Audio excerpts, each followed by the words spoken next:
Time to do something about that Stag.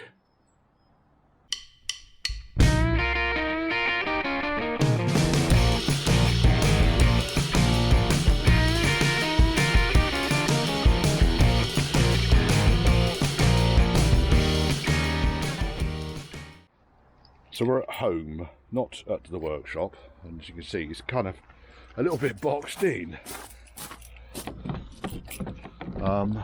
I did come in here yesterday. It's even the lock's bloody. I've not touched this car, I'm afraid to say. Poor Stag. Since last year. Oh, God help us. Right, okay, this has been in here far too long. So I came in here yesterday to put some charge on the battery. Let's hope that has charged up.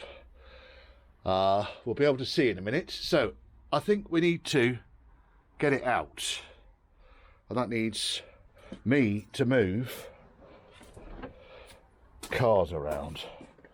There's my lad's old Citroen, which has got an engine fault on it. I think it's just damp ECU. I'll cover that in a separate video. Oh, the Truckinero.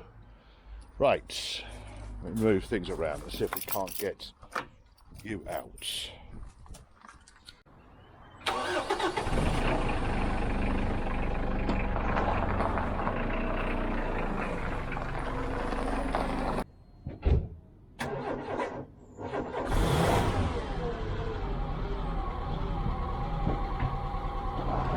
It would appear that I've left the handbrake off, which is great news. The tyres are a little bit on the low side, but they're not flat, which is good news.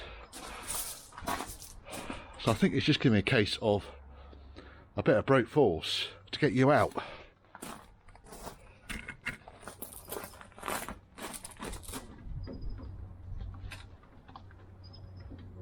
Not a f***ing chance.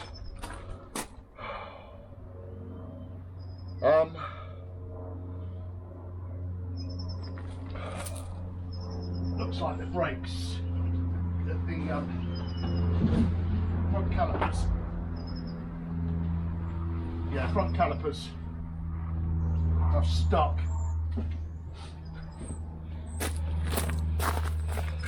Plan B. Drive it out. Okay. I think really, let's connect the battery up and see where we are. Oh dear. I'd rather have done this out in the open air, I'll be honest. Right, let me get the bonnet back up again, because my garage is not quite tall enough to open the bonnet up in. So I have to use a prop to hold the bonnet up while I'm connecting the battery. In this case, it happens to be a builder spirit level. This battery back on again. Positive terminal is there. La, la. Now, I last started this up in video, which is just down below. I'll link it the other video here. When I last ran this thing, I didn't really do anything with it. So the objective today is to start it up, turn it around in the workshop, in the garage, so I can get the back end up in the air, take the exhaust and the diff off, because the diff needs changing. This engine bay needs detailing. Oh, you poor old thing, you. Right, okay, now. Have we got power? I think we've got power. I think we have.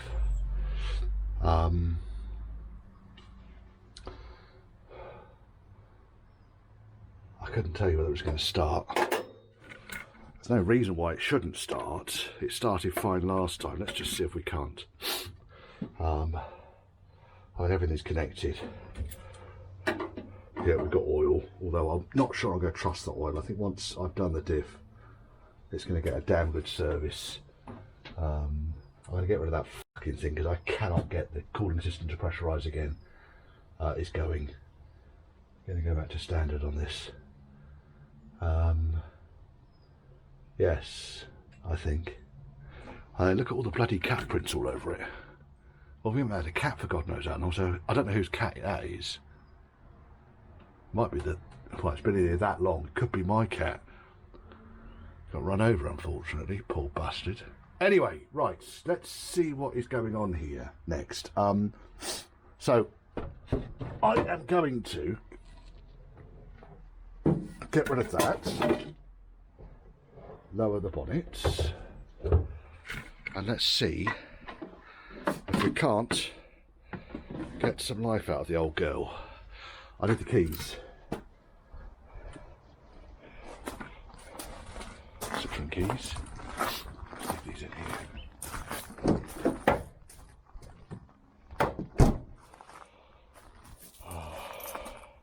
No, truck keys. Ah, stack keys. Put those in there. It's also, oh, there we go. How have we got?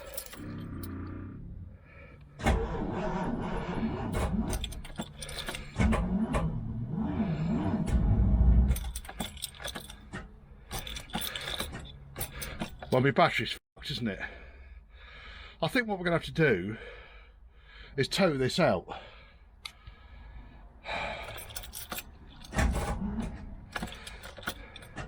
I mean, that's been on charge all night and it's died that quickly. Right, so now, how did I get it?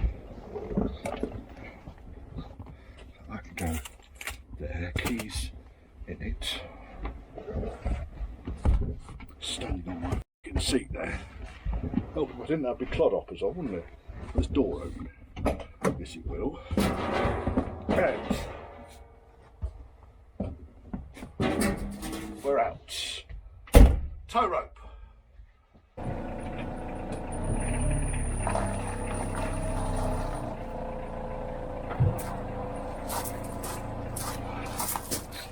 If anyone knows what happens to my tree strop, please let me know. I had a beautiful tree strop and the damn thing's disappeared. Right, let's put this down so I can see what is going on and see if we can't pull you out.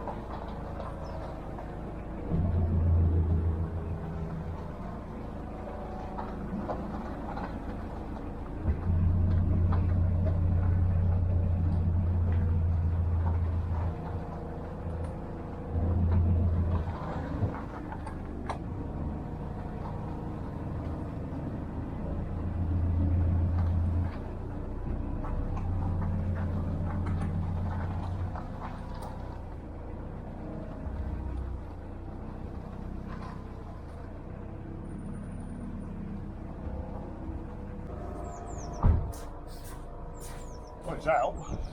Let's get this off. So we can't get my truck out of the way now. Part 1, successful. Oh, God help us. Right, what I'll do, I think, is I've got my start and charge in the truck, so I'll use that rather than the jump pack. Biohazard. Right, okay, we've got the start and charge attached up. We're going to give it a go, I think. So let me position you here. Turn you on.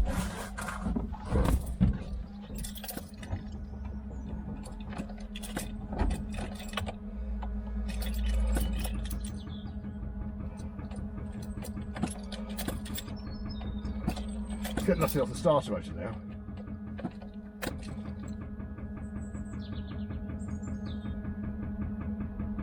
Fuel pump's very lazy.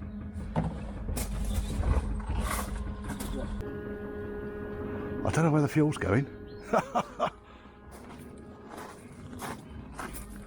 It's not exactly giving it some, is it? There's no leak. Oh look, some reason the breather pipe is disconnected, as is. I've been robbing bits of it, obviously.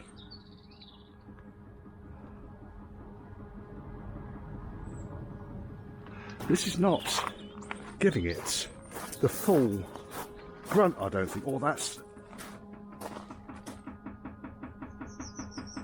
That normally runs a bit better than that.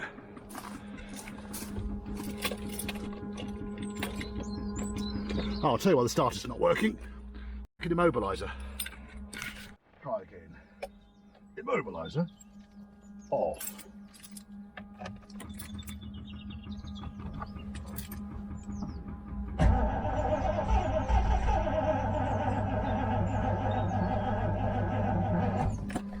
Thinking about it.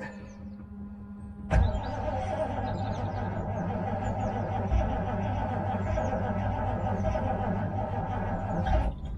haven't got the oil pressure yet.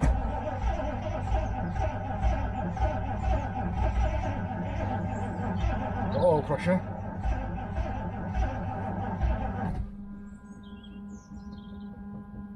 Don't worry about that shut up there, that's the... Oh!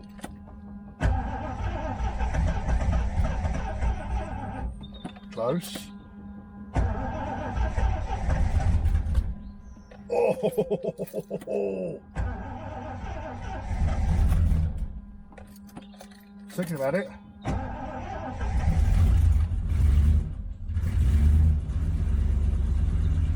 Oil pressure. I think we've got shit fuel in this. Do you know what? With help if I used a bit of choke, wouldn't it? Right.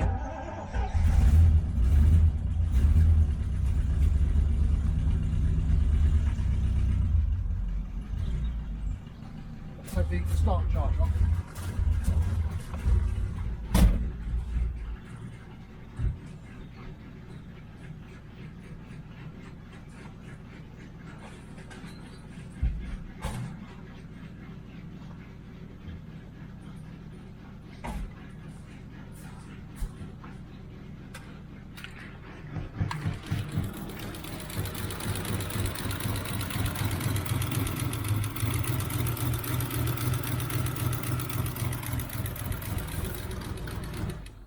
Check that's not fuel down there.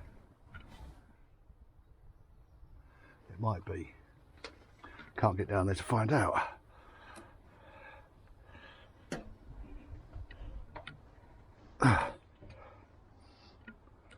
It is fuel. It's coming out from up here.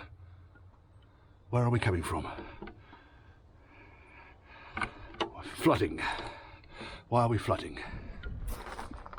This is all flooded.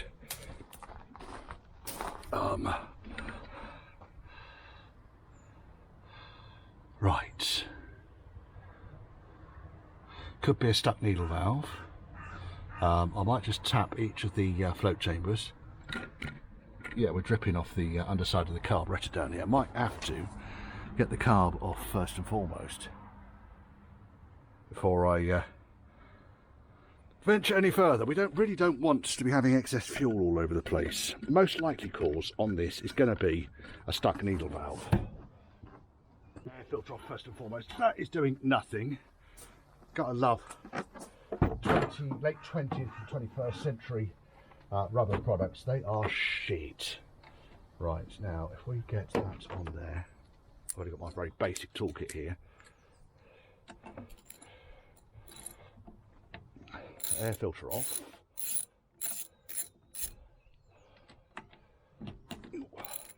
We'll find out where we're leaking from. Find out which carb's flooding. Toolkit out of the way. Air filter off. Oh look, that's not very good. That might be a bit of fuel in there. Chances are that yeah, so it's basically been flooding through the overflow, but it's also been flooding at such an extent that it's gone into the pipework that goes into the back of the air filter. So it's an extreme flood. So you can see here, the bottom corner that went in this corner here of the air filter is saturated. Well, saturated, it's wet. So I need really another air filter sort the carburetor out, yeah, let's see where we go. So really, I need a screwdriver next.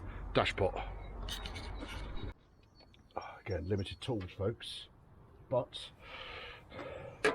one of these should do the job. Nope. More screwdrivers. I can't remember on the Stag if we can get this dashpot off while the other one is in place. I know that because of the close proximity, you can't always, but we'll see. We will see.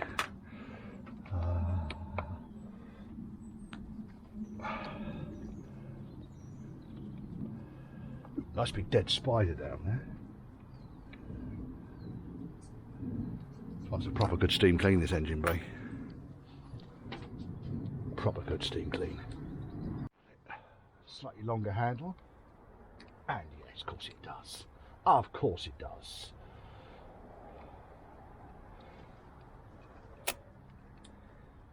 It's not magnetic, this one, so the bit tends to fall out. Now, can we get this dashpot out? We can. Beautiful. Right, dashpot out. Now, you can see here, if I take you around the other side, you can see better.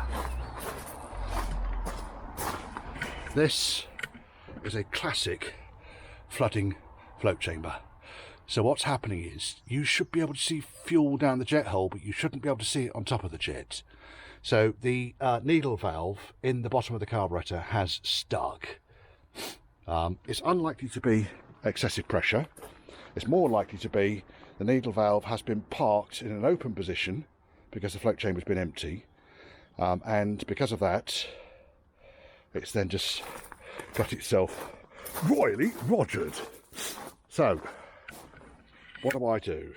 Well, the easiest thing to do would be to take the complete carburetor set off the car, because the nuts that secure this carb to the pedestal are somewhat inaccessible. I don't really want to go down the route of just giving it a tap. The reason for that is I never quite know when that is going to flood again, and if it is going to flood again, I really don't want to be kind of at motorway speeds when it's going to flood. So the carb needs to come off. So that's relatively straightforward on these. Breather pipes off. I don't need to take the entire thing off the car. I need to undo the pedestal. Oh, is that going to come off there? Should do. Just thinking about it. There we are, it's come off. That's the vacuum advance pipe. So take the centre nut out, not this one, the centre nuts, and then I can lift the carbs off, turn them on their side, get the nuts off, remove this carb. I'm going to need to get hold of a couple of components though, so I'll need a new needle valve, I'll need a new O-ring for the bottom, and I need the top hat. In fact, there we are, top hat, which is in there still. That's just oil, that's a breather. Top hat that goes onto the breather pipe, holds the breather pipe onto the side of the carb. I think that makes sense, doesn't it? Right, let's find a 7/16 spanner. Advance module needs to come off here. These are often chewed. This one is no exception. I did put some flats back on it, but you never need to really do them up horrifically tight. Now that's out, I get access to the bloody great big nuts, which secures the pedestal. I think it's 5/8. 5/8 or 9/16. 5/8, no, 9/16. Yarp. Hopefully that will fit in there. Yes, it does. Look at that, beautiful. Just beautiful. And then we can lift the entire pedestal up.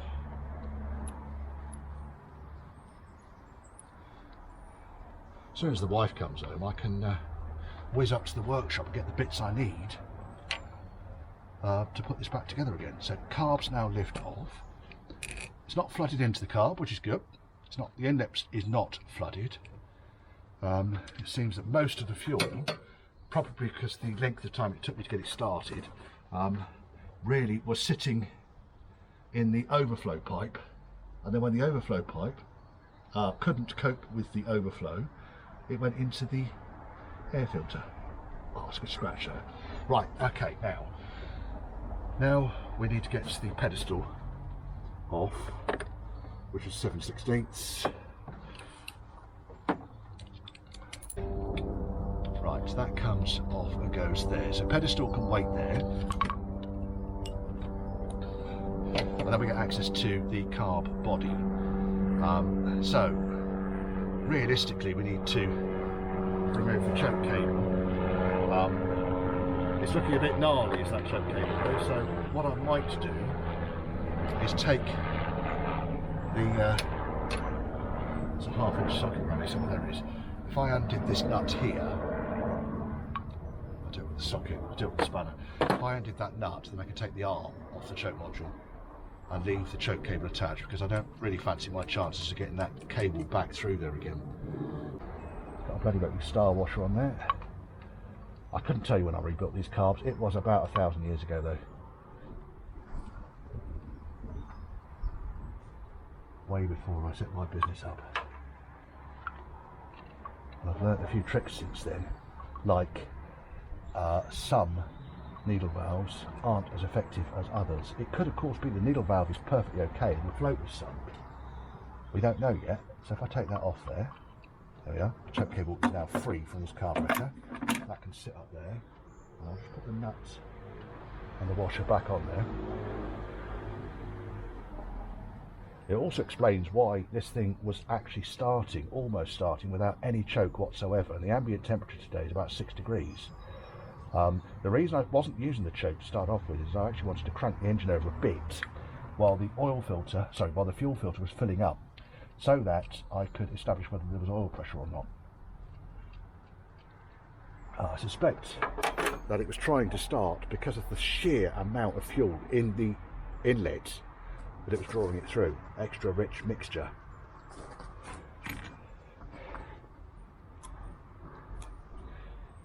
Right, now where's that 1/2 inch spanner gone? Oh, there it is. Right, we'll go up to the unit because just too many things were pissing me off at home.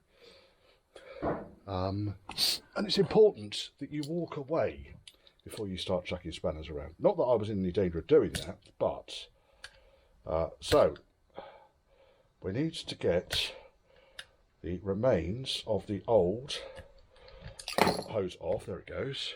I couldn't tell you what it was. It's going to get replaced. Next, I want to get this float chamber off. Now, it is wedged on proper good. So, normally just a stout tap with a rubber handle will get the thing off. And in here, it's all looking fairly clean. Now, why is that flooded?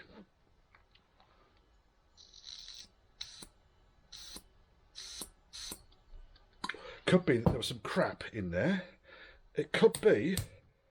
well, that's really fucking just filled my life with joy, that has. What's happened there is the pedestal has come away from the carburetor. Right, so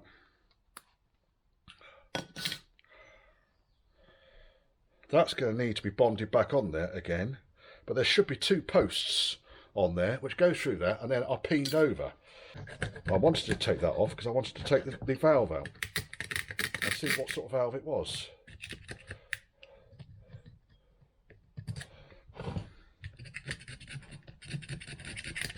Didn't really put up a lot of a fight there, did it? Perhaps I should just go and fit a Weber. Sorry, Stromberg, I didn't mean that.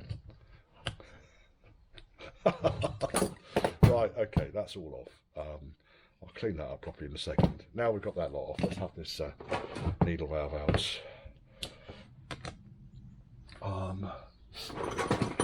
Where's my little ratchet? I can't find the little ratchet, so I'm going to use a big ratchet. A bit of overkill, there we are, it's out.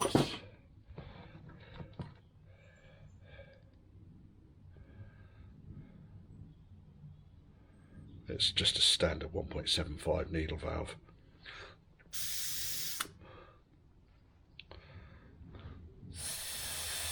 I couldn't tell you if it had crap in it or not. It's possible there was a bit of crap caught in there. The other thing I do need to check on, and one of the things I wanted to try and do, was to see if this bastard floats. There is no fuel in it, so I'm going to assume it floats. Normally when they don't, or when they cause a problem, you'll find them absolutely swimming with fuel. Right, now what we're going to do with this.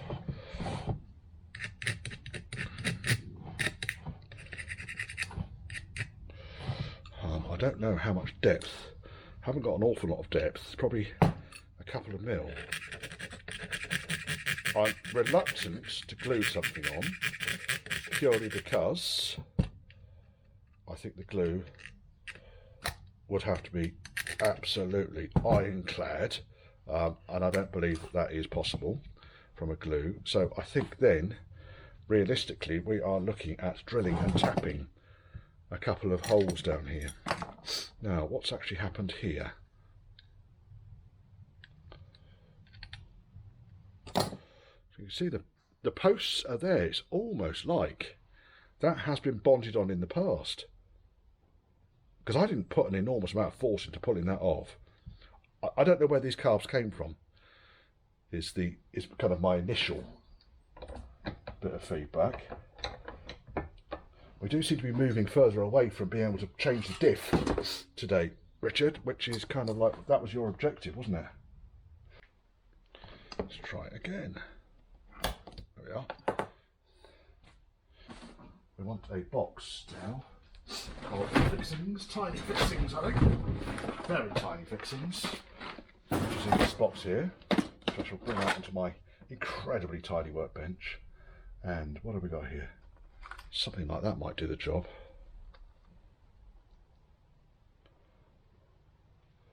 So that's a number 6, which I've shortened that down. Drill in, tap, because I can drill right the way through, you see. I mean, the screw that holds the float chamber on goes right the way through. So I can't see any reason why I wouldn't want to go through with a number 6, unless I got something smaller than a number 6. There's an M4. That's too big. M4. Quarter. No, number 6 is what it's going to be. These fixings, they're for Range Rover indicator units. Front indicator units. Right, so really what I want to do is find out what size I need to drill first and foremost, using a metric gauge. So it wants to be somewhere in the region of 3 mil. So let's get 3 mil drill bit. This is brutal, I know, folks, but I want to get the car running. You'll be shouting at me, calling me a ham-fisted gibbon, etc, etc. Because I might like to go for something like a 2.5 perhaps, and then tap it out. Right, that's a loose 3. Is that a 2.5? Can't get to it. That's a 2.5. Let's start with 2.5 and see where we go with the tap. Right, Brave trousers fitted. Drill. Use this one. Right.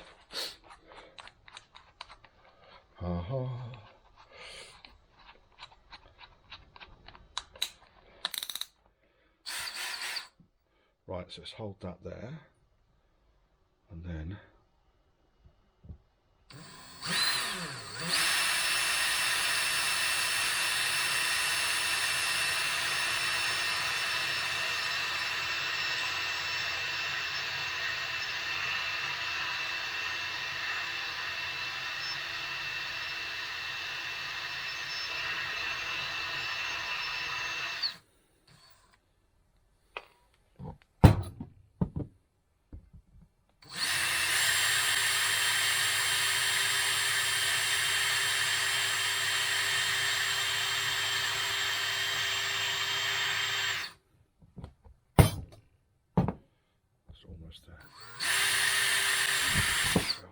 through. Now, having done that, let's see if we can't get that tap to go in.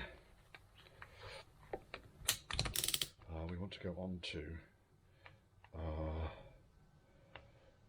does this not have a screwdriver setting on it? I don't think it does actually.